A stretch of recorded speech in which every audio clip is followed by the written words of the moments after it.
nag-iisang tagapagbigay ng practical tips para sa modern Pinay. Oh, alam niyo ba kung ano yung topic natin ngayon? Siyempre, about boys. Kaya ang tawag natin dito ay Voice Lesson. Marami nagsasend sa akin ng PM at naghihingi ng mga advice at ang tanong na sasagutin natin ngayon ay paano ko kontrahin ang mga the moves ng mga boys na hindi mo masyadong type. Ang pinakaunang the moves ay yung boy na laging nakatingin sa'yo. At eto ang solusyon. Magsuot ka ng dark shades para hindi niya alam kung nakatingin ka ba sa kanya o hindi. Watch this.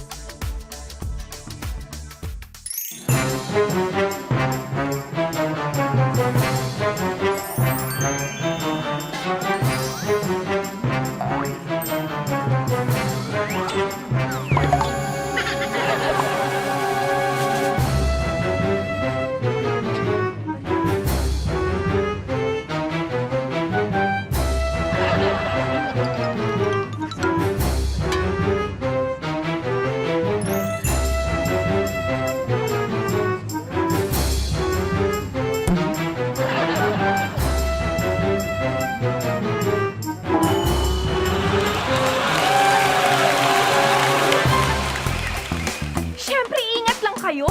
Eh baka naman mag-shades kayo ng madilim at hindi nyo nakikita yung mga nilalakaran nyo, di ba? At isa pang the moves ng mga boys ay yung nagsustalk sa social media. Oh, eto yung pangontra niya na. Gumawa ka ng fake account at mag-post ka ng mga maling info tungkol sa sarili mo. Watch this. Hey bro, kamusta na si Marcy? Yung sinabi mo sa akin type mo? Ano, nagkakilala na ba kayo, brother? Wala, brother. Tinigilan ko na. Bakit naman, bro? Paano yun? Istock ko yung Facebook niya. Nalaman ko yung totoong pangalan. Pangalan niya, Marcelino. Dati pala siyang lalaki. Sense, bro? Tama! Magpanggap kayong lalaki para tumigil na siya. Eh, pwera na lang kung yung type niya lalaki din. At ang last na the moves ay yung mga sobrang pagka-gentleman, magalang, yung laging nagyayaya, na kumain at yung treat ng kung ano-ano. At eto naman ang pangontra doon. Maging super magalang kayo sa kanya. Para, alam mo yun, ma-feel niyang awkward. Watch this. Uy, sana mabusog ka sa mga treat ko, ha? Kain lang. Yes po. Maraming salamat po talaga, Tito, sa treat nyo, ha?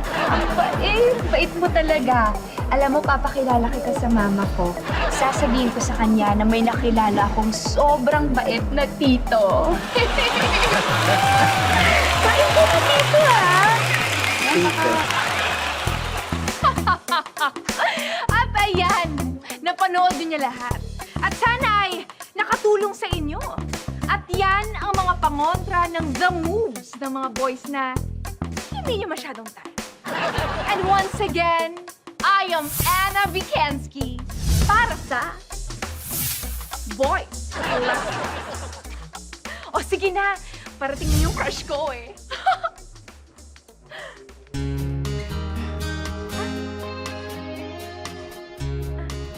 Hello? Hello po, tita.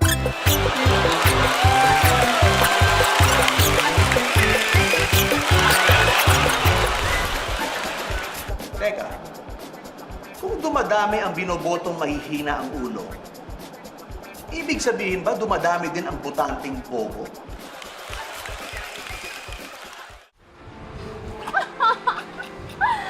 Ay, nako, Han.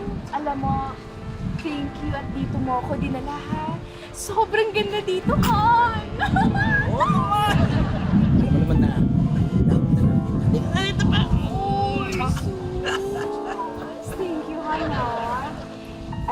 Han, Oh. yung promise mo pala sa akin na sasakay tayo dun sa yate na regalo mo sa akin. Di ba? Yung iniregalo mo yate. Sasakay tayo. Oo naman. Kaya ata dinala dito. Yun.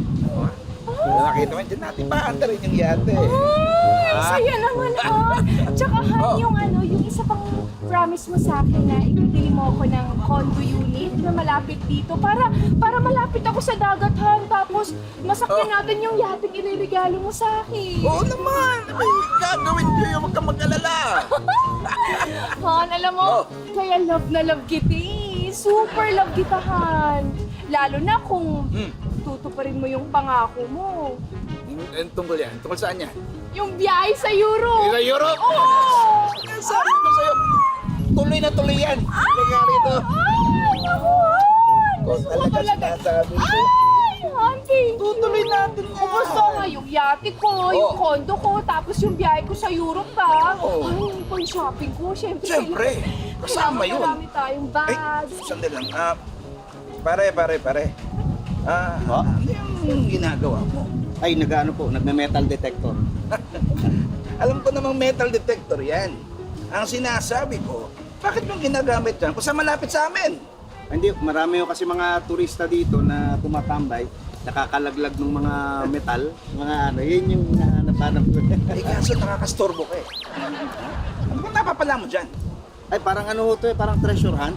Kasi minsan nakakalaglag ng mga alahas, kaya minsan mga mamahaling bato na ano, nakikita ko. Madalas nga ginto. Oh, Ginto? nakakauling ginto. Gito nakakakuha gamit yan. Oh, pag binibuenas talaga. Kakahanap ako ng ginto dito. Oh. Alam mo, sinasabi ko sa'yo, wala kang makukuha ang ginto rito. Kaya mabuti pa, umalis ka na rito. Sandali na lang po, dito lang. Sandali lang. Tatagal, tsaka hindi naman kaya pala. Ako sinasabi ko sa'yo, marami akong minahan ng ginto. Kaya pagdating sa mga paghahanap ng mga ginto, alam ko yan. Kaya sinasabi ko sa'yo rito, wala kang mahanap na ginto. Kaya mas mabuti pa, umalis ka na. Ano lang kayo ng ginto? Oo! Talaga ho. Oo! Alam mo, sa susunod, magtanong ko muna sa mga taong nakakalam tungkol sa mga paghahukay, mga paghahanap ng ginto, bago ka mga storbo ng ibang tao. Ah, ganun ba? Yung ano, yung kasama nyo na lang tatanungin ko. Kasama ko? Oo, Bakit? mukhang magaling mo siyang gold digger. Gold? Gold? Asan? Ay, Saan?